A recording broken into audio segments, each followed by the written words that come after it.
If you're a content creator, if you're a business owner, a personal brand thought leader, pretty much anybody who's looking to get more views, looking to get more customers, more leads, more of an online presence for your business, there's nowhere on planet Earth that you need to be more, because it has been the engine for my businesses, than YouTube. The problem is there's so much bad information out there, and businesses and content creators and the like are not getting the type of real information that's practical and applicable to their businesses and their channels. Well, guess what? That all changes today. Guys, we have somebody from the actual source who's here to answer all of our questions so we can get our YouTube channels, our YouTube presence going in 2023 and beyond. I'm not even going to do an intro today, y'all. I'm just going to introduce him right away. Ladies and gentlemen, please welcome to the show the YouTube Creator Liaison, Mr. Rene Ritchie. Rene, welcome to the show. Thank you so much for having me. It's so great to be here. Thank you so much for your time, and thank you so much for your patience. We are so excited to have you here. And I just want to jump right into it, Rene, and just go ahead and ask the first question. And YouTube Creator Liaison, talk to us a little bit. This is an interesting title. It's an interesting position at YouTube. For people who have no clue what that means, do you mind just giving the short, brief kind of summation of what your role is at YouTube and what does that exactly imply? Yeah, so Google had a public search liaison. They've had that for a long time. Danny Sullivan, previously of Search Engine Land. And the idea was that there should be somebody like that at YouTube, somebody who could be a public face to what a lot of outside people, external people, seem sometimes just like this machine, this inhuman machine. And so the creator liaison role, Matt Koval had it first. He did a fantastic job from 2020 to 2022. And it's basically, I was a full-time creator for several years. I was editorial director for a large tech network, but YouTube wanted to bring someone who was a working creator into the company to give them sort of perspective on how current creators feel about the environment. I maintain my channel still. I upload to it once a week so I can feel the pain of creators right alongside everybody. And it's my job to help advocate inside of YouTube for all creators. And that's just understanding and empathy and how we work and sort of what the bottlenecks are, just from a strong creator perspective. And then externally to help educate creators so that they have a better understanding of how YouTube works, which means less frustration, less stress, and hopefully more success on the platform. Yeah, that's so awesome that you still do that. And by the way, we're going to leave a link to the YouTube Creator Liaison YouTube channel. I know you've been doing some awesome stuff with shorts. Those quick 60-second interviews are on fire with creators and executives alike and everything YouTube. I just love that. So we're going to leave a link to that in the description and in the pinned comment and show notes. Let me ask you, Rene, just really quickly, a tech question, because I know you're the tech man and you've been a creator for a long time. I'm a Mac dude. I don't know if you're a Mac dude or not. Rene, are you a Mac guy? Yes, sir. Okay, so M2, worth it? Yes or no? So it depends on what you currently have. If you currently have an Intel Mac, then I have absolutely. an M1. I have an M1 yeah. right now. To be honest, in the winter, I miss my Intel Mac because it was a free space heater. It would just keep my coffee warm and it would keep me warm. But if you have an M1, the only reason you'd want to upgrade is if you're already hitting the limits of the M1.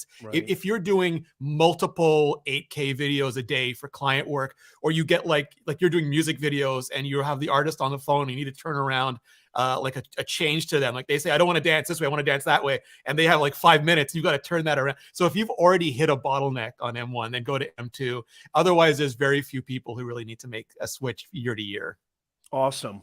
Yeah, I keep hearing about the MacBook M2 and I'm just salivating with FOMO. And I'm I've got the M1 iMac right now that we're conducting this stream, and it's pretty much all my workflow, all my YouTube videos, my content creation systems, etc.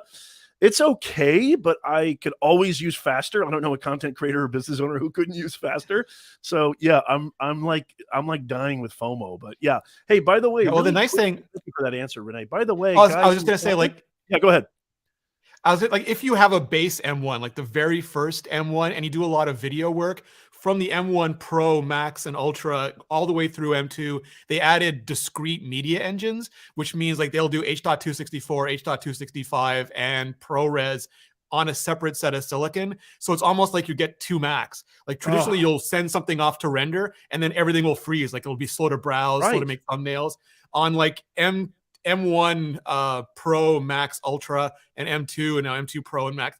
That's all separate. So you can send something off to render and you have a fully functional Mac as well. So that might be a big deal for some people, Oh, now I've got especially even Air more owners. FOMO. Thanks a lot, Renee. Yes. Sorry about that. Hey, by the way, everybody watching and listening live, and by the way, replay viewers, don't be afraid to not leave your question in the comments because we will answer them. But live viewers, type a capital Q in front of your comment. I'm going to try to get to all your questions. I've even got a lot of people from our email list who've got questions. So we've got plenty of questions. We want to respect the YouTube Creator Liaison, Renee Ritchie's time. So go ahead and do that in the live chat. And don't forget, hit that thumbs up and share it. Let's get as many people as we can here. So Renee, shorts, I know you get a lot of questions. I know you were on Colin Samir's show, which was awesome. Really, really great information there. So it's been about a month and a half, I guess, since short monetization has happened. How satisfied, not satisfied are you and YouTube with the results so far from shorts monetization, and how do you measure success? Yeah, so I can only speak for myself because I'm sure there's like a lot of different opinions inside the company, but I am just super excited. Like this is something, and as for additional context, like I'm Canadian, so a lot of the funds for short form creators weren't even available to me. Like I post across platforms, and I'm not I'm not like a YouTube only creator, and there was just no monetization options available at all. And the thing with creator funds, even when they're available, they're capped. So if as more and more creators make shorts, you're sharing that same amount of money with more and more people, meaning the amount you're getting is smaller and smaller. And what I love about this is that it's done in the traditional YouTube partner program manner, which means it really is a partnership. So it's ad revenue share, and as advertising in shorts increases, so will all the revenue being shared. There's no cap on it. It's limitless. And it is, to your point, it's just starting up. We're a month into it. I think we've seen a lot of creators rush in as well to it. So like for my personal channel, I said, I'm not even going to look at it like for a month or two, because I don't want to have any like expectations. I want to let it mature a little bit. And then I want to see how it goes like a month, 2 or 3 months down the road. But we've seen like a mix of like really big creators, and we've seen like a lot of smaller creators. People are starting to share what I think are really relevant stats, and that's what they're making on YouTube versus other short form video platforms. And it looks like they're doing well on YouTube, which I hope continues. But like it sounds like a cop out to say it's too soon to tell, too short to tell, but I think it really is. Like the long form partner program has been out for so long. This is just so brand new now. I think it's spoken like a true YouTuber. I think anybody who's had success on YouTube or calls themselves a YouTuber understands that YouTube is a long game. Yeah. You get a lot of people coming in who want success instantly, and I even consult and help clients with their presence on YouTube, and I always tell them, look, it's you got to really have a ton of patience. This is a long game. It's very rare. Correct me if I'm wrong, Renee. It's very rare to get instant success on YouTube. It happens, and actually, it seems like it's happening more with shorts lately. Relatively speaking, but it's a definite long game. So I think you're right. I think it's important to look at this with perspective. I think the creator economy is getting bigger and bigger every single day. I think that all these other platforms that are adopting short form video and trying to find new ways to monetize this is good for us creators, including YouTube, who is the epicenter of the creator economy. They started the creator economy back in 2007. So this is an awesome time. And I want to ask you a tough question though, Renee. Sure. And we got some great questions coming in. DJ Strick, great Actually, to can see I add you. something really quickly to what you Please, just said? please, by all like, means. Like what's really worth pointing out there is one thing to love about shorts is in the old days of YouTube, like the original days, it was like a day in the zoo. But over time, the barrier to entry, or how people felt like the competitive environment was getting higher and higher. And you had to maybe you felt like you had to compete with Marquez Brownlee on production or with Mr. Beast on thumbnails. And shorts is just like people can dive in like it was those OG days of YouTube. You don't really have to worry that much about a thumbnail. Like on Android, you can pick a frame, but like you can just create and put it out there. And now with things like reply with shorts, because the old problem with shorts is the same as other short form video. It's super big for discovery, but not great for community. It's like the opposite of live streams. Live streams are fantastic for community, not as great for discovery. Love that. But now with things like with reply with shorts, you can have these conversations with your audience right through shorts. And there are whole channels that just do reply with a short. And you see like they make a video, someone comments, they pick another comment, make another video. And it's an incredible discussion. So I think there's a huge opportunity for a lot of people who were nervous about getting into the creator economy to sort of take that first step with shorts. Yeah. I want to ask you this, Renee, and then I'm going to get to some viewer questions. So I was super excited when YouTube announced that they were going to adopt revenue share and get rid of the fund. The fund was just not helping. More, I kind of call myself a blue collar content creator. I think the creator economy middle class is the majority of the creator economy. We can't all be Mr. Beast, Myself we included. could, but it's a certain, different gradation, different level. Yep. I think the majority of us are blue collar content creators. I'm a full-time content creator. I've been able to leave the university, thank God, and do this full time. I've got multiple channels that I run and multiple businesses, and YouTube has been the engine for all of them. I love it. I was super pumped when Shorts revenue share was announced and then finally implemented in February. Now, I want to ask you a tough question though. When I looked at the data, and I agree with you, I think it's way too early to tell, but I think a lot of content creators are afraid to say this or ask this. So I'm going to ask this. I was a little bit disappointed, to be honest, just because, there was a lot of hype. There was a lot of, excitement around this. And then when we looked at the data and we looked at the analytics and we looked at actually what we were earning from shorts. And again, these are blue collar content creators. Okay. I actually titled one video, "Is Mr. Beast the only one who's going to profit from shorts?" And it kind of actually did pretty good too. But I want to disagree with that. And I'm hoping we can discount that because it does feel like, and I've been kind of sensing the energy on Twitter as well from other content creators. We're seeing a common denominator. Most people are saying, well, it's better than nothing. And I have to assume, Renee, YouTube is not looking, that wasn't the intention, or that wasn't the intended response that they wanted from creators. Well, it's better than nothing. I got $7, or I got an RPM of 0.03 cents. It's better than nothing. Have you been hearing that? Am I jumping the gun? Is this valid? What are your thoughts? Yeah, so I think it really does depend on the creator. And I can speak for myself as an example. Like even on long form, I've always had a diversified set of income streams, and I think that's very common across places, especially as you probably know way better than me. Some niches have exorbitant RPMs. Some niches really do not. Like the one I was in really did not. So I had a whole mix of different things. And I think we see this reflected in shorts as well. Like because the revenue share is new, everybody's focusing on that. But there were people who were incredibly successful when there was like people like in Canada where there were no creator funds for other platforms, still incredibly successful. Shorts creators who figured out ways with products and with other things to be incredibly successful. And my guess is like YouTube wants it to be part of the overall creator story.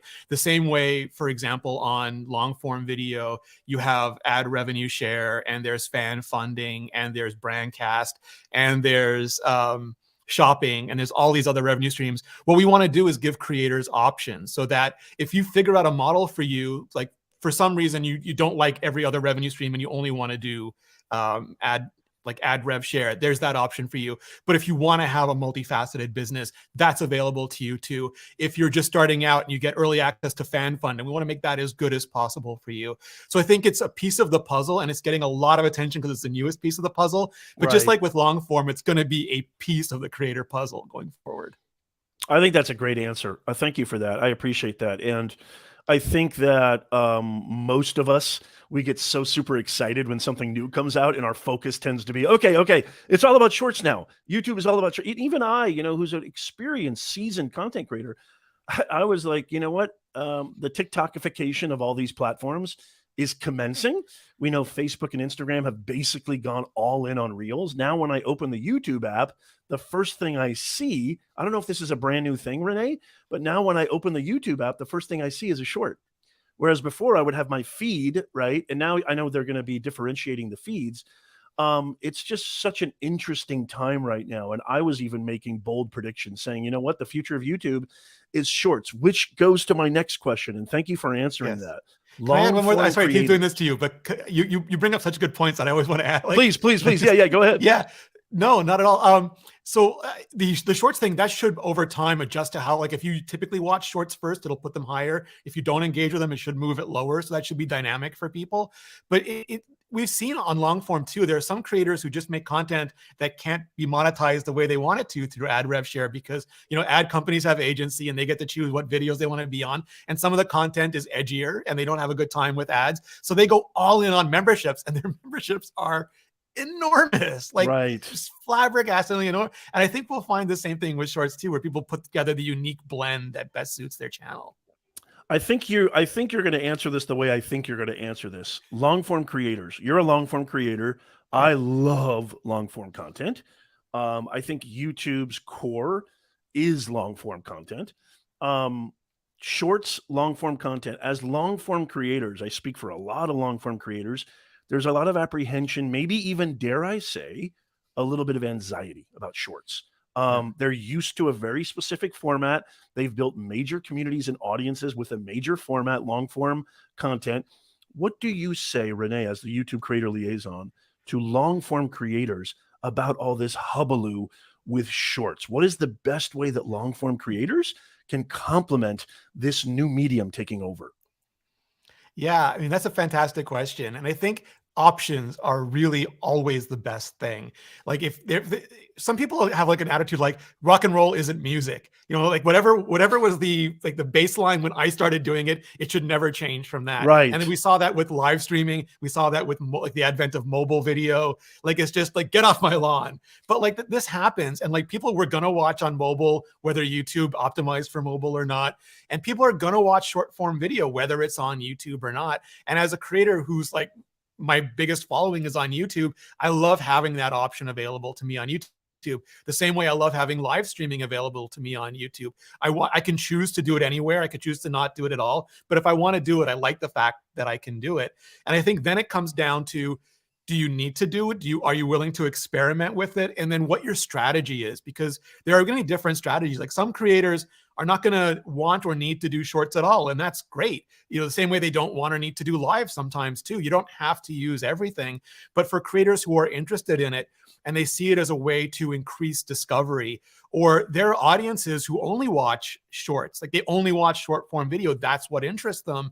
And if you don't engage with it, you don't have access to that audience. And again, that might be fine. But if you're like, there's this whole generation that's mobile first and shorts first, I want to be in that conversation, you have that option. And then also, there are some people who only engage in a certain topic on short form. Like they want to watch a minute of some cool stunt or prank or vibe, but they would never watch 10 minutes of it. So like, if you have a kind of content that's well suited for it, maybe you'll get those views where you just wouldn't have before. And then there's also like the exposure, where there's just so many creators and so many channels. And if people are spending some time in shorts and you have like a really good hook there and you can bring them back to your long form, that just becomes a way of getting more exposure. So I think it really depends on what you want, like as a creator, what you're willing to experiment with, and then like just clearly set your goals and hold yourself honest and accountable to those goals. Can you clarify, Renee, on the shorts algorithm, the shorts feed algorithm? Like, is it the same governance, viewer behavior signals, retention, etc.? Is it the because I know a lot of creators have asked this on Twitter. They say, "Hey, ask him about the shorts feed, because it seems like my video will go like this, the line graph will go up, and then plummet and die and just be lost." Is there anything that you Yeah. can share that can illuminate the shorts algorithm? Sure. So the algorithm itself is a implementation of the same guiding principles. And that is, YouTube decided or realized early on that not all engagement, not all watch time is created equal, that you can watch something and feel terrible afterwards. And there's like a rubbernecking phenomena, or rage watching, some people call it, which just doesn't give you a healthy feeling. And that's not what we want to be a part of. Like, we don't want engagement at all costs. So we have this idea of satisfaction, where Yeah. like we'll do satisfaction surveys. We'll look like, did you watch that video and then watch another one? Like, are you happy with it? We want people to have like valuable watch time. And that sort of guides what we do with the shorts algorithm. I think when some people, like especially creators who are new to shorts, when they see that go up and go down quickly, in the shorts feed, there's no thumbnails and clicking. Like, there's no concept of a click-through rate. So if you don't have an established audience, we will, in some cases, provide you with a seed audience just to get a sense of how your content is performing. And if it does great, it's going to grow like a normal video. But if it doesn't, that seed audience will evaporate, and then you'll see it come back down. And it's tricky to understand that, because we're so used to long form with impressions, click-through rates, and that gives us an idea. But there's no impressions in a feed, and there's no click-through rate in a feed. So all you see is those initial views. And of those initial, and that, treat that almost like initial impressions. And then if people respond well, respond competitively, enjoy watching it, that'll keep going. But if they're just like, this isn't the one for me, then you'll see that audience sort of fizzle out. And maybe over time it'll find a new audience, but you will see that initial like quick ramp up and ramp down, just because there's no concept of impressions. Right. And I'm assuming it's going to probably, just like anything else, it'll get better and better over time, understanding viewer behavior, viewer needs, etc., viewer satisfaction. Sure. And also, as you grow on shorts, you'll build an audience, and then that audience is what's going to be sampled first, tested first, and not just we don't have to build you a sample audience, basically. Awesome. Okay, we got a question here. Thank you, Renee. That's awesome. We have a question here from DJ Strick, an awesome live streamer and content creator. We have the best audience, because everybody that's in the live chat right now, everybody that is, a part of this Nez Nation community, these are all business owners, executives, content creators, live streamers, podcasters. We have the best community. So DJ Strick, what a great question. He says, other than shorts right now, is there any other thing that we should be focusing on to grow on YouTube? I'm assuming is what he kind of implies. Is there anything else creators should be focusing on besides shorts? No, it's all about shorts. Yeah, well, I mean, it depends on like what your definition of growth is as well. Like, are you after like views, subscribers, new viewers, returning viewers? Like, there's a lot of things that you can focus on. Some of them are like cosmetics, like at a certain point, like some of them are really important. For some creators, they don't care about views because they have an incredible affiliate business, and they worry about conversions, and they convert off a very small but incredibly engaged core audience, and they just want those conversion numbers to go up. So again, it's like, pick what's important to you, measure yourself against that. If you want to grow with views, shorts is a great way of doing it. We're doing a lot of interesting things around podcasts now to make that a better experience on YouTube. So if you are a podcaster, you've always wanted to be a podcaster, and I know some people have had a great strategy where they do podcast their own or other people's podcasts, and then put like really interesting clips of that up in shorts to just drive attention. Like, I don't know about you, but when I go to my shorts thing, there's so many bits of podcasts in my short feed. Oh yeah. And oftentimes I want to go and find the rest of that interview. So I think figure out what your growth strategy is, and then what's important to you. And then if it's growing your long form videos, that's just about identify who your audience is and figure out, after they watch your popular video, what's the next, what next video would they love even more, and then make those videos for them, so that your audience always has something incredible to watch next. And then they're going to just keep binging and watching your content. That's a great way to grow on long form. I'm seeing a common denominator here. Listen to your audience. Do what's best for your audience, right, Renee?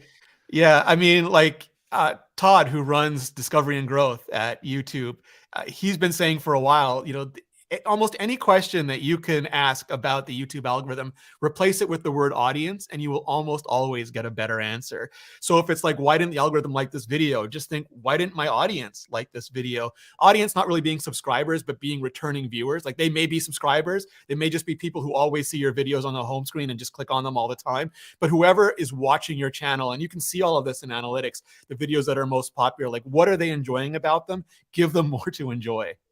Right. And which kind of is a good segue to Doug's question here. He says, creating shorts on mobile or direct uploads on desktop, any impact on the algorithm? I'm assuming nothing. Yeah. Yeah, so the algorithm tries not to have opinions on things. Like it wants to do what the Right. algorithm follows the audience. Right. So it really wants to do what makes the audience happy. Right now, because shorts are new, we're still testing different features on different platforms. So for example, Android right now lets you select a custom frame for your short. So if you tend to get more views from the shorts shell from channel pages or from search, maybe you want to upload on Android because that's going to give you like the ability to control that more. If you want to do reply with shorts because you want to build that community, that conversational YouTube, which I really love right now, that's being tested on iOS. All of these will come to all the platforms eventually, like hopefully soon. But for now, like if that's the most important thing to you, you're going to want to do, like you can create them anywhere, but you're going to want to upload them through iOS so that you can get like the reply with shorts thing going. If you want to do 4K shorts, currently that's available on desktop. So like if you really care about the 4K-ness of your shorts, you're going to want to upload on desktop. And then it's Right. just like everything else is the same. It's sort of like which feature that we're testing on which platform matters to you the most for right now. Right. Right. Yeah, I love that. And if I may, really quickly talking about the algorithm, I'm going to get to your questions, Tony. Thank you, Tony. Dr. Elo, Dealcasters, big shout out to you. Um, I wanted to ask you really quickly when you actually, because I think you asked this question to one of your guests, and I want to know what you, as an amazing content creator, long term content creator, when you go into your analytics, because I would presume, and I don't want to be presumptuous, but just like most successful content creators, you let the data inform your decisions. So let me ask you, the YouTube Creator Liaison, Mr. Rene Ritchie, what's the first thing that you focus on when you open up YouTube Analytics for your channel or a friend's channel or anybody's channel? Yeah, so I'm going to give you like the boring answer because I think it's most people do this. So I'm hoping it's a good answer. I'd rather it But be helpful than exciting, boring and helpful than exciting and not helpful. So I tend to look at both views and retention over the course of quite a few videos. Like maybe it's 7 days is good if you're worried about making immediate changes. Like I feel like I have to do something, this isn't working. What can I do now? Like 24 hours, I don't think is enough. It's hit your core audience, but it hasn't really spread yet. And 30 days, I'm totally like quoting Glenn Miller's strategy here, but maybe a month is too long. Like between videos for you to start iterating. So if you start looking at like what is the views for several videos, what's the retention graph for several videos, what are the new and returning viewers for several videos, and then see where you're getting the best responses. Because like very flat retention doesn't tell you much. It's like your core audience loves most of the stuff you do, and but like when your videos start to get more and more views, it becomes bumpier because those people aren't as invested in you. So like their feedback is more brutally honest. Like they'll show you where you get boring because they'll click out of it or they'll skip ahead.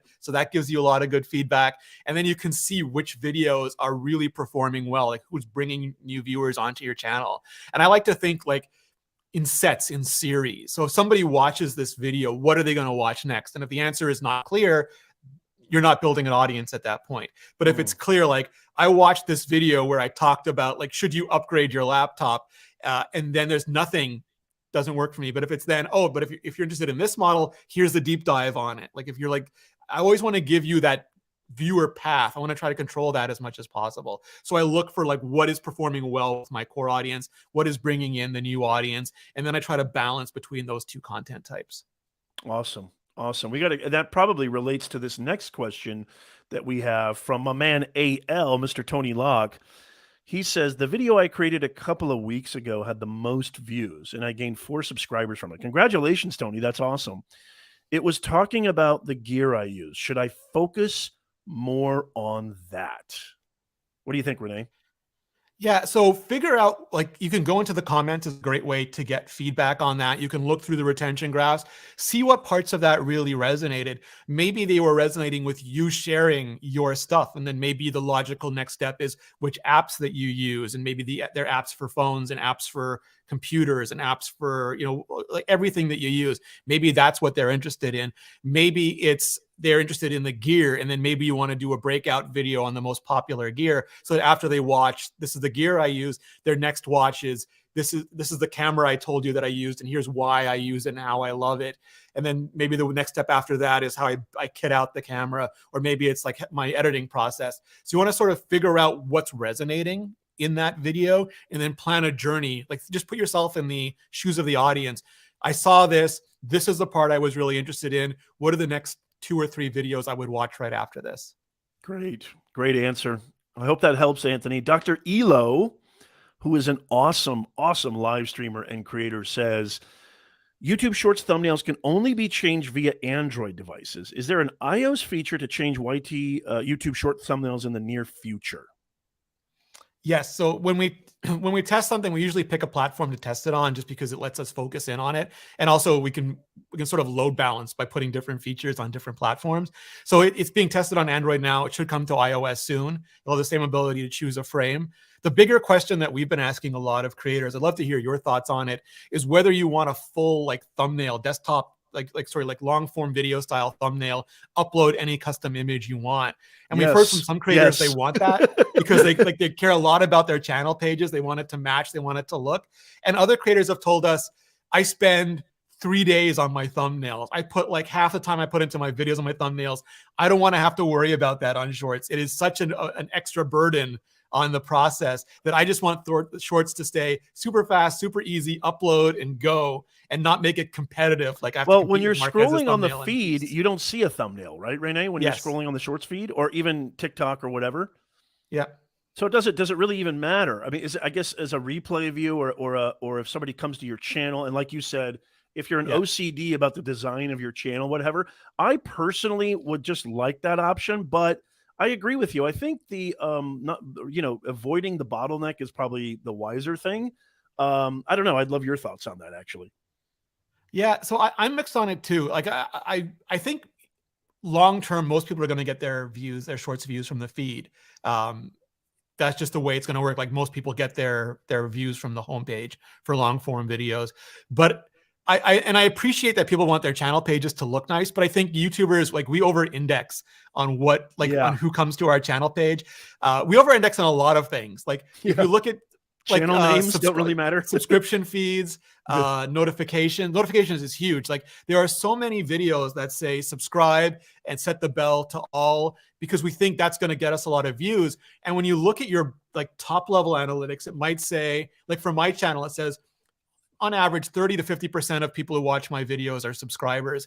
But then when I go into traffic sources, I see that most of the subscribers are clicking from the homepage. There's like 4% who actually click from the subscription feed and 1% who click from the notification. So I spent like a year telling people to hit the bell to all so that I could be annoying them with pop-ups on their phone when they're busy doing something else. And it would have been like a much better use of my time to say, like, to avoid all that and say, hey, if you love this video, here's a deep dive on the subject. Here's a great video to watch next. That would have performed better for me. And I think, like, we look at our channel pages. Excellent our parents point. Lie and tell us they look at our channel pages, but like very, very few, like, look at your numbers and see what the click-through rate is. If you get a lot of clicks from Shorts feed, from Shorts shelf or the Shorts tab, then maybe that's more important to you. But I think for the majority of creators, it's going to end up being the feed. I cannot stress how much what Renee just said is so powerful. Guys, listen to what he just said. I want to repeat this because it bears repeating.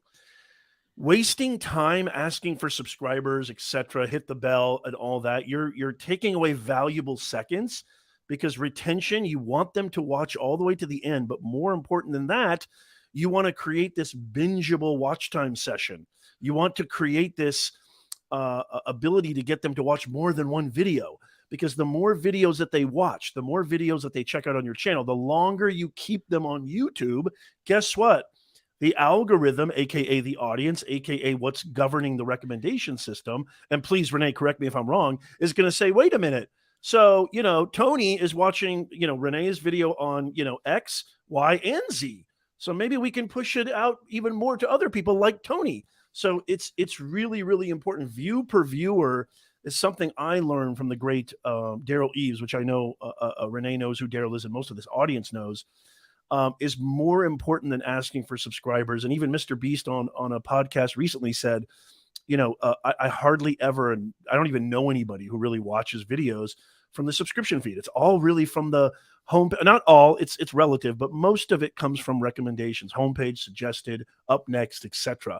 So I love that point that you just made, Renee. I think the biggest mistake that creators make right now is, well, I got to it's all about play buttons, right? It's all about these. I mean, YouTube gives you a reward when you get a certain amount of subscribers. So it's all about subscribers. Everything's about subscribers.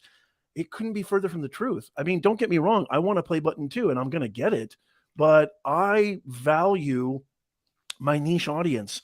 I want people to actually watch my videos. And when I get comments at 2 a.m. saying, Nez, your video helped me. Nez, your video changed. I've gotten these comments before. I'm not trying to brag, but it makes my heart expand when people say, Nez, your video really helped me out. That is worth more than all the gold in Fort Knox. And if you do that ad infinitum, holy macadamia nut, you're going to see massive, massive growth. I got to give a big shout out to Dr. Elo for the $10 super chat. Thank you, Dr. Elo. Huge thanks to Renee for saving my YouTube channel from the metaverse. Wait, is this an inside thing? Thanks for bringing him on, Nez. Anytime. And we can have him on again, hopefully soon, too. What is he talking about, Renee? Oh, I try to help out as many creators as I can. So it's always good, when things work out well. I think what you said there is really important too, because all time is limited. And I think sometimes as creators, we feel powerless. Like the key to success on YouTube is really make amazing videos. And that's really hard. Like, what does that mean? How does that translate? Like, make amazing thumbnails. Like we were talking about before, like if your traffic comes from home, it's competitive for a thumbnail. Maybe your video goes live next to a Mr. Beast video or an iJustine video. And people say like, my subscribers said they never saw the video, but they did. They just it was in the corner of their eye and they were like running to click on the Mr. Beast video. But all of these things are like really important. And some people will spend a lot of time like futzing with metadata. Like we get this question all the time, which tags should I use? Like I spent a day researching tags for this video, and like, spend that day on the thumbnail, spend that day on like looking at your older videos, see where people are skipping and making it like removing parts that are discouraging viewers and doubling down on parts. Like spend that time making a better like product and packaging, and don't worry so much about all the little details because they feel like you're controlling it, but then like it's not working and you get even more tense about it. I love that. Thank you, Renee, for clarifying, and thank you for compounding that advice. That's so, so important and so good. What not to focus on is almost more important than what to focus on. So thank you for that. And by the way, guys, we probably got another. Oh, go ahead.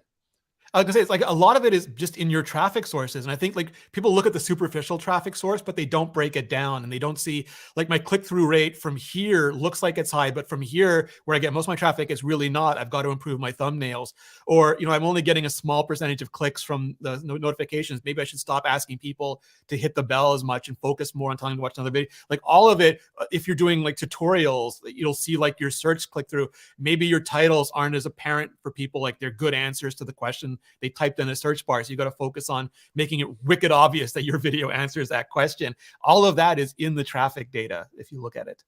So helpful. Do you have more time, Renee? Do you mind if we ask you a few more questions? Of course.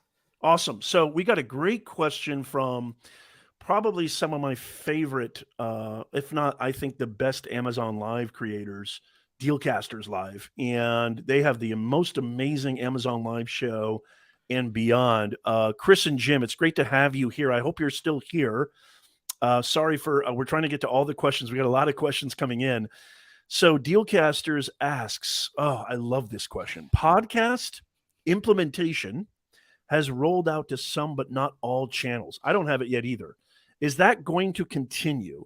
And is there a way to request availability in YouTube Studio? Renee? Yeah. So typically we do rollouts for things because like no matter how much you test something internally, there is no comparison to millions and millions of creators hitting it when it goes live. So we always roll it out in stages, and then we check very carefully to see anything unforeseen, anything we didn't count on, or creators having issues we didn't anticipate. So it's very natural that it's going to start rolling out to like a small percentage, and then a larger percentage, then a larger percentage, and then everybody. So it's just a process. If you have a partner manager, which I know not everybody does, you can sometimes ask them about it and they'll be able to find a better answer for you. But it really is just like a staggered rollout to try to make sure everything works as well as possible by the time it gets to everybody. Awesome. Awesome. And by the way, Sarah Stahl, great to see you. Chief Marketing Officer is in the house. Sarah, ask your question again because I don't quite see it up there, if you don't mind. Thank you again, Dealcasters, for that question. And let's talk a little bit about this. And Vasu, I'm going to get to your question. Guys, leave your questions in the comments. My moderators are helping me out. Put a giant capital Q and then followed by your question. If we need more context, we'll ask. Please try to keep it simple. Podcasting, Renee, podcasting on YouTube. Like, Yeah. what in the world? This is so cool because we have our Creator Economy podcast. I love audio content. I love video podcasts. Spotify, not to mention a competitor, but Spotify has just announced that pretty much they're going all in on video podcasts for their platform and more discoverability. So competition is heating. But I did hear Neil and Justine talk about this. Is there anything you can tell us? We have a lot of podcasters in our audience who are a little trepidatious about YouTube, a little trepidatious about video podcasting. What can we look forward to? What can we do to really enhance or augment our presence on YouTube when it comes to video podcasts and beyond? Yeah, I think there's going to be like a bunch of questions about it, just like there were about shorts. And people have been podcasting on YouTube. Like some of the biggest podcasts in the world have been on YouTube for a long time. Right. And people watch a ton of podcasts on YouTube. So this is more about just giving creators better tools for it. So like some people wonder, like, should I do my podcast on my main channel? Should I create a podcast only channel? We typically say same audience, same channel, but you're going to see, and it's the same question about, should I go live on my channel? Should I do shorts on my channel? Typically, if it's the same audience, like you see better results on the same channel, and you'll have more tools on the same channel. But you've got, like, you all know your audience. Like every creator knows our audience the best. So we've got to get a sense of what do they really want? What do they like on the channel?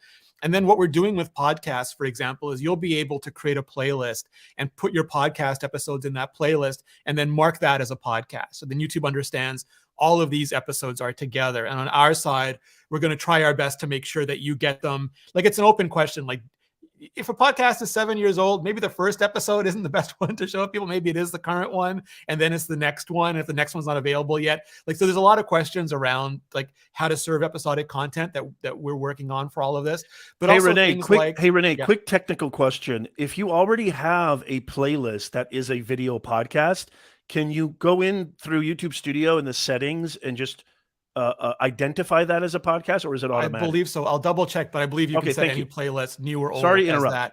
No, not at all. And then like the stuff that I'm really excited about is like the audio part that you mentioned too. So we're going to be integrating with YouTube Music so that you'll be able to go in and listen to the audio version, but also RSS, so that your podcast, if you choose to like to make YouTube the home of your podcast, you'll still be able to put out RSS links so people can use traditional podcast apps.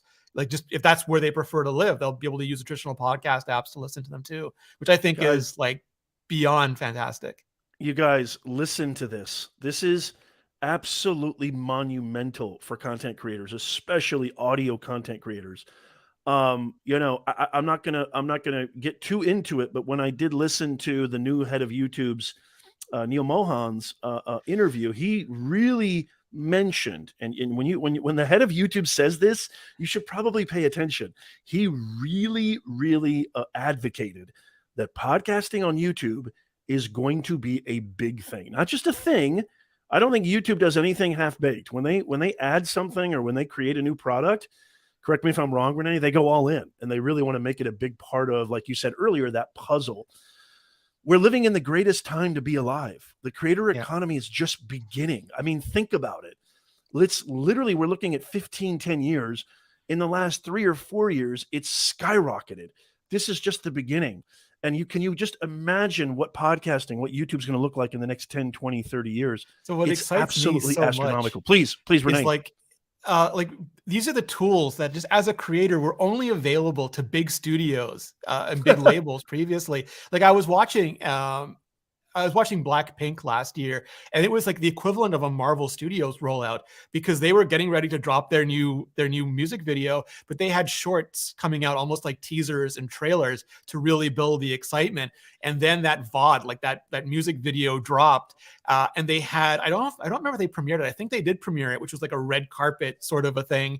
And then after that, they had like live Q&As and audience interactions, which is like going on the interview circuit, and promoting your music, like promoting your movie. And all of that was cut back up into shorts, which is like additional marketing. It's like the biggest movie in America, go see it now. So like you missed all, like, and then people are refunneled back to their music video and to everything else. And I was just looking at that and going, that required like Marvel sized, like Disney sized tools before, or like Warner Brothers or like a big music label tools before. And now any creator, like you don't have to do that, but like if you've always loved, like you've always loved that sort of a model, you can do all that now on YouTube. And just to give you a little more perspective, and then Vasu, I want to get to your question. We're going to get to many questions, but I have to say this. A pimply teenager, awkward in front of a camera, from a town that nobody's ever heard of in North Carolina, right? Out of nowhere, starts making YouTube videos with his iPhone in his room, and is now literally an empire, a close to be probably YouTube's first billionaire. You guys know who I'm talking about. I mean, imagine the possibilities, all from using his iPhone in his bedroom, creating videos. And it took him years, by the way. We're talking obviously about Mr. Beast. It took him years. So, I mean, this is why I keep telling you guys, Nez Nation, everybody, please listen to the man, the source, the creator liaison. He's at YouTube. This is a long game, and it's the most beautiful time to be alive. If you're a creator and you're not as old as I am, who's almost 50, I'm telling you right now, you are, and I have a family, I've got a wife, I've got kids, I've got a mortgage. This is the greatest time to be alive. I would give anything to be 30 and single right now, because I would absolutely be creating YouTube videos every single second of the day. Not that that's healthy, but I would. And there are some, but I mean, like there are creators of all ages. I'm blanking on her name. I'm so sorry, but she works with Nick Giordano on food videos a lot, and there's a whole community of like the people of all ages making videos and becoming hugely successful. So it's just about like finding your passion and then connecting with your audience, and the sky's the limit. That's awesome. Okay, we got a question here. Thank you, Renee. We got a question here from Vasu, Vasu's Vegetarian Kitchen. When is the ability to adjust both voice and background music coming to shorts, and is there room for 30 seconds? Renee? I'm not sure. I thought we already had that, don't we? Of that. Yeah, we have a minute-long short, so I'm not sure about the 30-second part. And maybe the first part is in the camera tool. I'm not sure either. Okay. Okay, great. Maybe we can get a little bit more context. We can. Yeah. Absolutely. Yeah, Vasu, if you don't mind, if you're still here, thank you for the question. Add a little bit more context. And this is a perfect example of what I was talking about. Keep your questions simple. If we need context, we'll ask for it. Please, by all means, add a little more context, and I'll try to see if we can clarify that for you, okay? Thank you so much. We've got another question from, in layman's terms, it's so good to see you, Doug. Doug is crushing it with video on LinkedIn, and I know his YouTube channel is growing. Will YouTube bring back video response to long-form videos? So, kinda. That's what I was talking to with. That's what I was talking about was reply with a short. So you can use reply with a short to like a live stream VOD or like a long form video, another short video, and then when you basically you go to the comments on the right. It's iOS only for now, but it'll come to other platforms. There's a shorts button. You click that, and you can record a reply to a comment, and then that'll put a sticker with the comment on it. And tapping that sticker will take you back to the comment and the original video. So it's not exactly the same as reply to video, because that led to a lot of change, and it wasn't always the best experience for everybody. So this is a more controlled version of that, but it's what we're experimenting with for now. I know you hear all the time, Renee, that YouTube is too crowded. It's too saturated.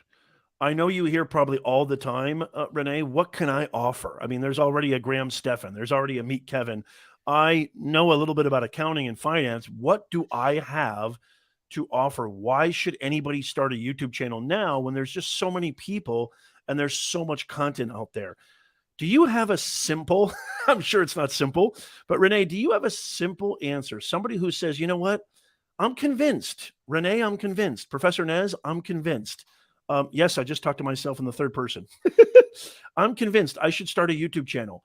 What is your best advice? Like, Renee, if you had to start all over March 12th, 2023, you were going to start a YouTube channel today, what would you say are the most important things that you would do, and what are the most important mistakes to avoid? I know that's kind of a loaded question. Yeah, no. Renee, take it away. That's probably too big of a question. No, so I did so in 2020, I quit like the company that I was working for got sold to a large British media empire. I decided it wasn't the right vibe for me. So I quit at the beginning of March. I gave them 1 month's notice in case there were any events or anything. I didn't want to leave them shorthanded. And then halfway through that month, the world shut down and I was out of a job. And they owned the YouTube channel that I had spent the last many years building up. So I had to start from scratch, like literally Right. 0 subscribers during the pandemic. And like, now maybe that was good because so many people were stuck at home and watching, but there was no way of knowing that going in. Like Of everybody course. thought there'd be no advertisers, there'd be no marketing budgets, there'd be like, it was like a lot of panic. So I just concentrated on making videos, and we were in lockdown, like again, very different circumstances. So I woke up every morning, I made a video, took a day, 2 days, sometimes 3 days, posted it, did the same thing over and over again. And I think the circumstances are different now, but the approach isn't. And I started another tech channel, and there's huge tech channels out there like Unbox Therapy and Marquez Brownlee and Mr. Who's the Boss and iJustine. So like it was by no means like a non-crowded niche. So it always comes down to, for me, is like, what unique value can you give your audience? Like, what is there about your voice that is not like that no one else is addressing right now? And that could be an angle, it could be a format, it could be anything. So I would look at like, pick a few things that you're really passionate about, because if they're not passions of yours, like you can make like business channels. Some people can do that. Like they just identify a market need and they treat it like a job. But that's real. I think you have to have like some business sense and some runway and a bunch of things if you're making like strictly commercial focused channels. If we're talking about like indie creator kind of channels, pick a few things that you're passionate about, because if you're not passionate, you're not going to be able to continue for a month, a year, several years, a decade. And the worst thing that can do is like you have a successful channel and you hate the subject. It's not a good place you want to be. So pick those things, make a few videos for like first watch all the videos for those things, see what they are, what's common about them, what's already being done, and see if you can figure out like what are you missing from that content, like what voice isn't, what angle isn't being covered, what are they missing out on, and see if you can be that voice, like that perspective, and then start making some videos. And maybe one of those subjects takes off more than the other, so you figure out, I like this and there's an audience for it. And then I would be really strategic on doubling down, like start making videos, focus on like figure out who your audience is, go through your comments, look at who's watching your videos, look at what other videos they're watching, try to get as many clues as you can, focus on that audience, and then make videos that you know someone who just watched the last video is going to love to watch next. Start building that up. Just get videos into YouTube. That'll teach you, like you'll learn. It's like you can't swim really on dry land. You've got to get in the pool and you'll make mistakes and you'll be like tired sometimes, but you'll learn. For myself, I just kept a journal. Every video I made, I wrote down like what didn't work about it and what I could do better. And I picked one thing to focus on, to get better at. And then I would do as many videos as it took to sort of nail that thing, whether it was like lighting or editing or like presentation skills, things where audiences were dipping out, how to do calls to action.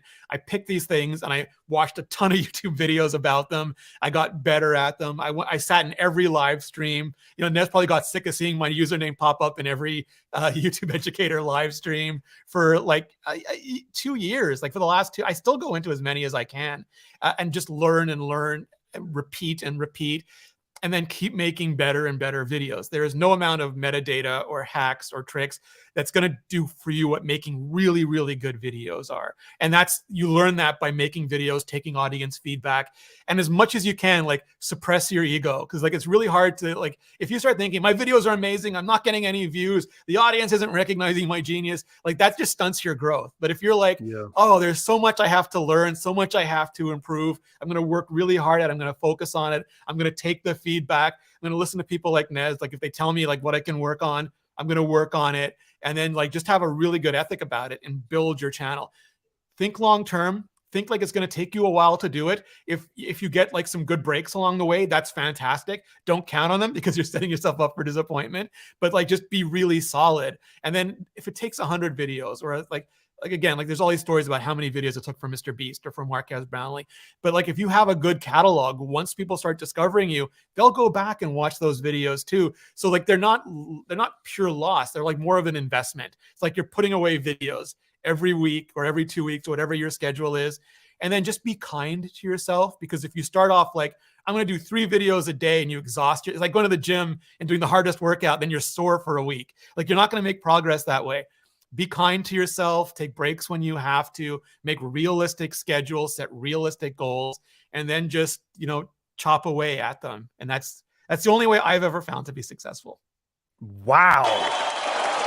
Wow. You guys, you just literally got an entire masterclass on YouTube in the last 2-3 minutes. That is a phenomenal Mr. Richie. There's a reason why he's the YouTube Creator Liaison. If you don't timestamp that, if you haven't taken any notes on what he just said to my answer, why would I start a YouTube channel? What would I do first? What would I avoid? He literally gave and broke down everything you need right there. So anybody who's watching this replay, podcast listeners, live viewers, what he just said is, I think, even more applicable to even long-term creators, people who've been here for a while, but especially to people who are just starting out, newer creators. Renee, that was a masterclass. Thank you so much for that answer. That was very in depth. Couple more questions, and then we got to let this guy go. He's been phenomenal. You have a little more time, Renee? Yes.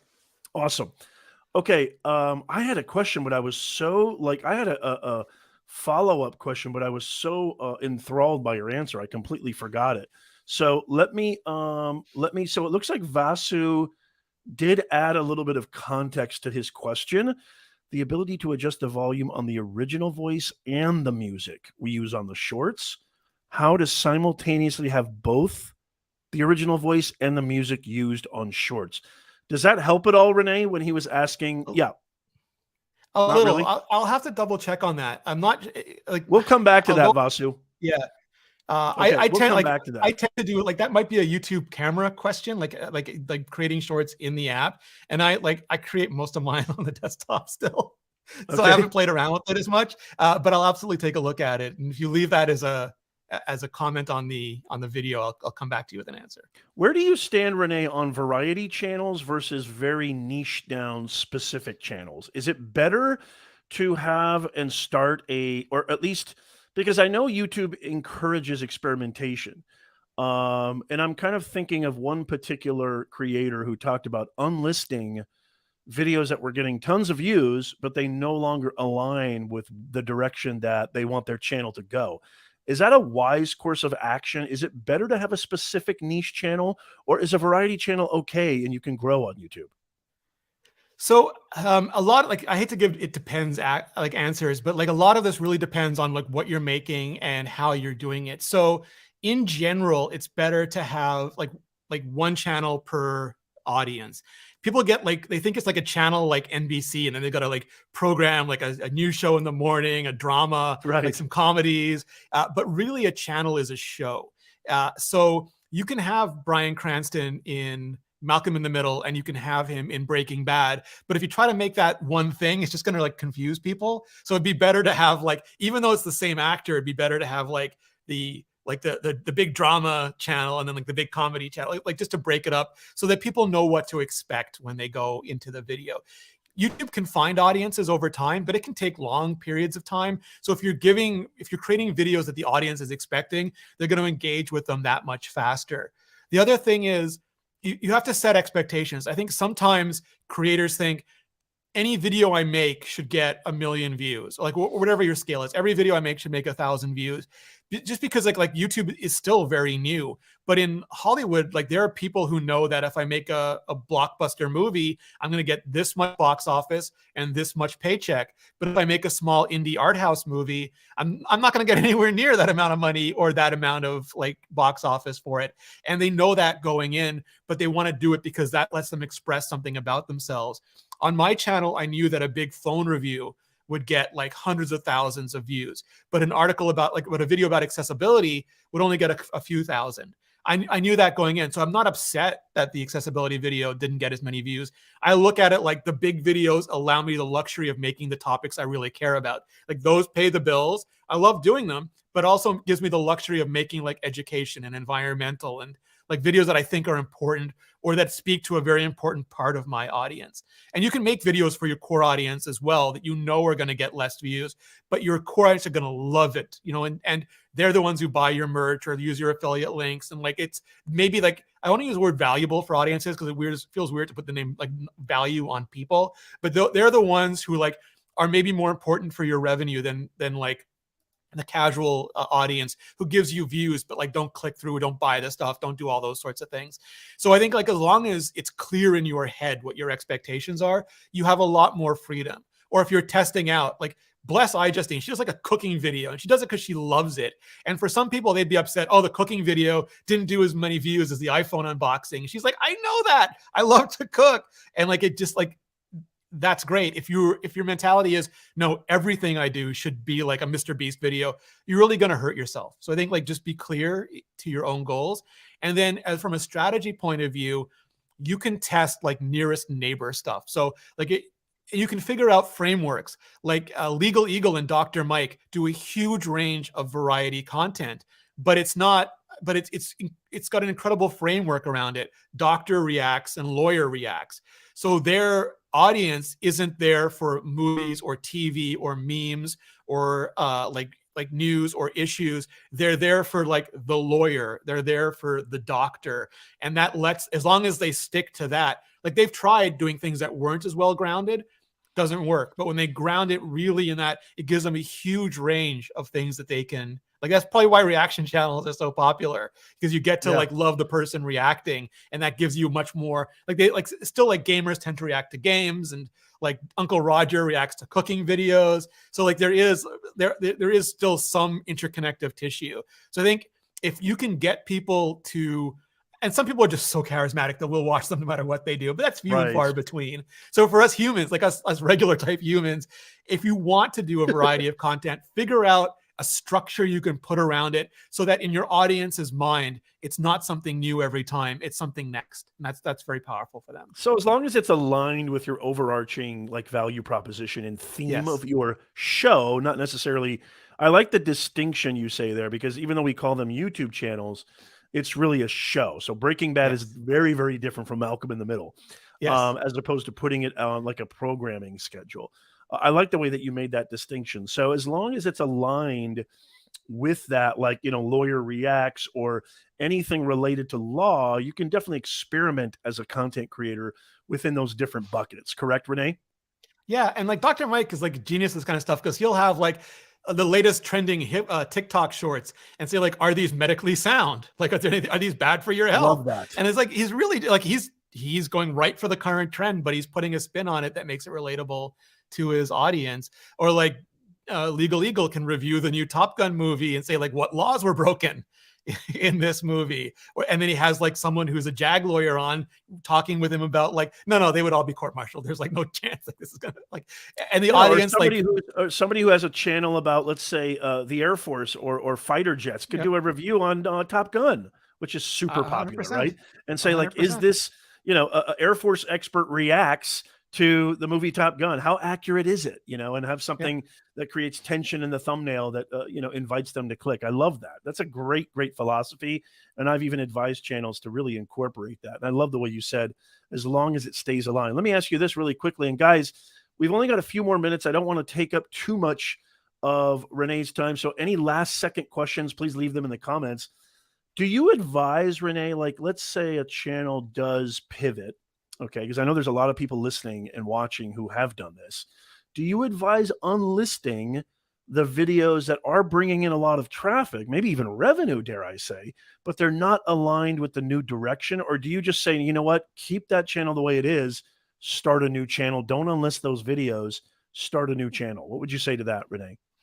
So like, I'm going to go back to this depends thing. So like, I would think of like 2 years, 3 years in the future. Like, is the channel you want to pivot something that you are never going to go back to? Like, you've decided I don't want to make that kind of content anymore. Because if it's just like, I need a break from it, people start second channels all the time. Like you can like put that channel on pause. Those videos will still, like, especially if they're evergreen, they're still going to perform. And if like 6 months later, a year later, 2 years later, you're interested in it again, that channel is still there and that audience is still there, and you can start doing more videos on it. If you're convinced that you like, I never want to touch this subject matter again, I don't want to start, like, for whatever reason, I just don't want to see that number 0 if I start a new channel again. The thing we usually recommend is try like a little bit of that content. Do like 20% of that content and see how your audience is reacting to it, sort of like seeding them. And then if they're reacting negatively to it, like maybe put it on another channel. And it also depends how many videos. Like if you're going to enlist 300 videos, probably not worth it. If you're going to enlist like 10 videos, probably not a problem. But like then if they're reacting well, go to like 50%. And that way you're still hedging your bets, because especially if it's like your only source of income, or like it's the main part of your business. Like you don't want to shock anybody. And then if it's going great, like go to 80% and start tapering off the old content. And if it's not going so well, if it's like 50-50, then maybe split off the channel, or maybe make that harder decision. But I would look at like how much you have invested, how much revenue it's bringing in, whether you're going to look at it long term or not, and then like make as an informed decision as you can about it. And just to like the part of your question is, yes, if you private delete videos, they go out of people's watch history. One of the biggest ways YouTube recommends videos is what's in the person's watch history. So if you remove those videos, they come out of the watch history, and that person is less likely to be recommended future videos, which you might want in some circumstances. But just be aware of like what happens with your actions. That's a great point. Right. Yeah. Because people think the algorithm is an adversarial thing. And like you said, replace algorithm with audience. Yeah. YouTube is constantly, why would YouTube not want your content to succeed? If people like watching it, if it's giving them that satisfaction, let's say they're sticking around long. I love Mr. Beast's kind of, hey, YouTube's very simple. You just have to get people to click, get them to watch, and get them to watch more. And so if you really follow those three things, even though who's been running businesses for 30 years, I still think YouTube is one of the hardest things on the planet to do, rightly so. It takes a ton of hard work, as you know, Renee, and most people in our audience know. It really comes down to those three simple things, right? And so it's not looking at these mechanisms as adversaries. They're there to help. So as long as you understand that and create content that is catered towards your audience, you're going to get the help that you need.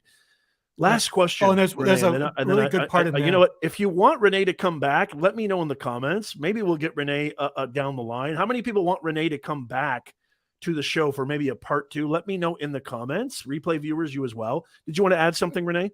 Yeah, really quick, because one of the questions we get a lot is, if I do a bad video, is the algorithm going to punish me? And it's exactly what you said before.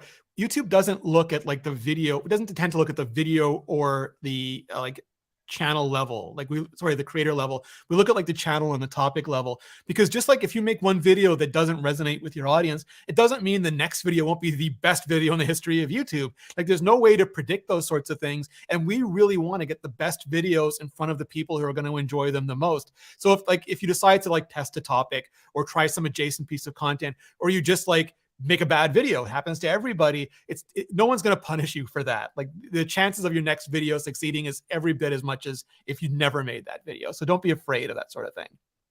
Love it. And then last question, Renee, in your vast experience and your vast knowledge, and now with your new role, what is the one thing that you can give our audience that has stuck with you throughout the years? You're like, gosh, that's really, really good. And it's just stuck with you, that you can maybe impart to our Nez Nation audience to help them, make YouTube their ally. Yeah. So I already did, but my favorite is the algorithm is the audience. That's my favorite. We talked about that already. So the other one I really liked when Marques Brownlee was talking to Jimmy Donaldson, MKBHD and Mr. Beast. And he said, like, what is your advice? And Jimmy said, no matter what you want on YouTube, whether it's subscribers or views or like anything that you want, make better videos. That will bring you everything. If you focus on making the best videos possible, and you're always working on making a better video, that is going to give you everything you want. And I think there's just so much opportunity for distraction on YouTube, like so many like side quests maybe that like get our focus off of that. But if we just make amazing videos and we work on making those videos better and better, and like not just what's your idea of a great video? What's your idea of a great video? So like, again, it's going to depend on individual taste, but like a video where like I see a thumbnail, it intrigues me. Like basically it lives rent free in my head until I click on it. And then I click on it and it immediately delivers on the promise of that thumbnail. So like I hit it and it like you won't believe this. I click it, I see something I don't believe, and that sets up a story that takes me on a journey. And then at the end of that, I feel so great that when I see those pop-ups at the one, like, I want to watch that one next. That to me is like an amazing experience, because I was promised something, it was over delivered on, and it introduced me to something that I'm going to continue to watch and enjoy. Beautiful. I absolutely love that. So a thumbnail that entices you to click. You actually get content that delivers on the promise of the title and thumbnail. And then you're so engaged with the story. You're so engaged with the, what's unfolding in the content, that you're compelled to click and watch the next thing that pops up from suggested or end screens, etc. That is what the YouTube Creator Liaison, Rene Ritchie, considers a great video. And you can apply that beautifully. You can apply that to anything. If you're a cooking channel, fitness channel, how-to channel, live streamer, podcaster, it really comes down to everything. I mean, it's just about being authentic, actually providing a solution, actually providing a value, even if that solution or value is entertainment or just a funny cat video. There isn't a niche that can't be successful. I've seen it personally. I've had clients that have come from, just a knitting niche to, a South African dance to Lithuanian wrestling. I mean, it's literally, there's a niche for everything. And so there is nothing that you enjoy doing. As Rene said earlier, go with your passion, follow your passion and what ignites you. There's literally nothing out there. I mean, is there something out there, Rene, is like, no, don't do videos on that? No, I mean, there's like community guidelines, like they have to respect. Of course, yes. Yeah. But other than that, and then it's just like, be realistic with your expectations and create your model. Like, some things are, I live in Montreal, and we have Just for Laugh. Those are like, they're videos about pranks, and there's no audio. So like, they're universal. People can watch them anywhere and laugh at them anywhere. So the audience for that is incredibly broad. And then there's incredibly niche things, like maybe like Eastern Ontario stone painting, where you're not going to get 240 million views on that content, but maybe you'll get like as many views as possible, and you'll create a whole craft career around it that has products and like available to it, and affiliates and like all these things, and you can make an amazing career out of them. So it's just like, understand like broad versus narrow appeal, the kind of business, the model that you have to build to support those things. And then again, be kind about your, like, be realistic with your goals, and kind with your ability to deliver on them. So, hey, Rene, the verdict's in. Everybody wants you back. Awesome. It's certainly better than the opposite result. Here. I love watching his shorts. I do too. Thank you. And by the way, again, we're going to leave a link. And Rene, I want you to, kind of have a last say before we end this. But yeah, we're going to leave links to, I think, a channel that everybody should subscribe to, which is the YouTube Creator Liaison channel. Rene still, correct me if I'm wrong, Rene, you did say earlier that you still upload to your Rene Ritchie YouTube channel, which has what, like 1 billion subscribers now? No. No. I haven't had as much time to work on that channel, but I still want to do it, because like I said, I want to feel the pain of creators every week. Yeah.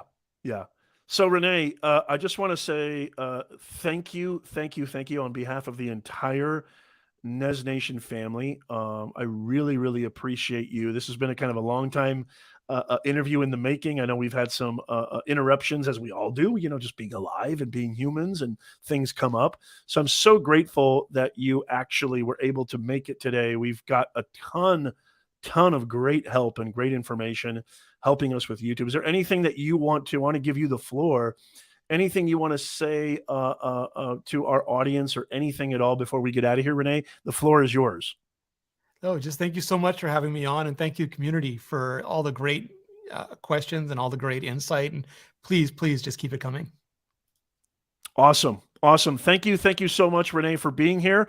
I'll let you go, and I'll kind of close out the show. Don't go anywhere yet. I want to talk about a few things, but again, thank you so much, Rene, and hopefully we can get you back on the show. Thank you, sir. Thank you. Awesome.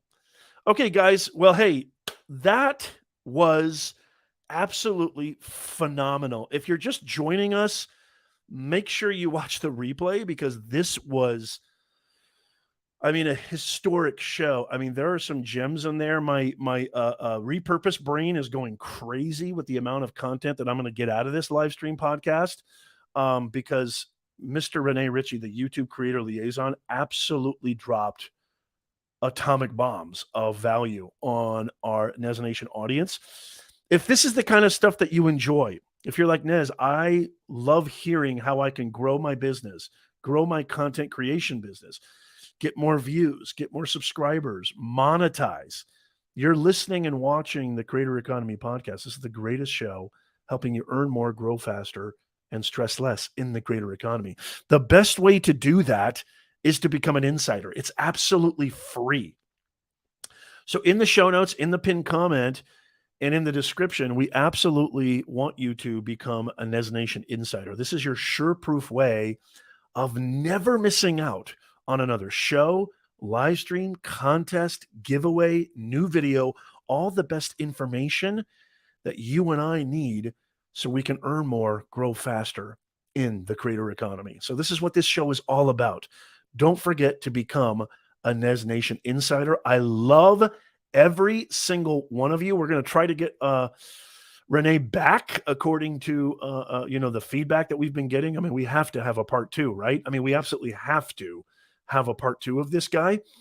I love you guys. Have a wonderful, wonderful week, and we'll see you next time. Don't forget, we go live every single week. Become an insider so you don't miss out. Love y'all. Have a wonderful, wonderful week.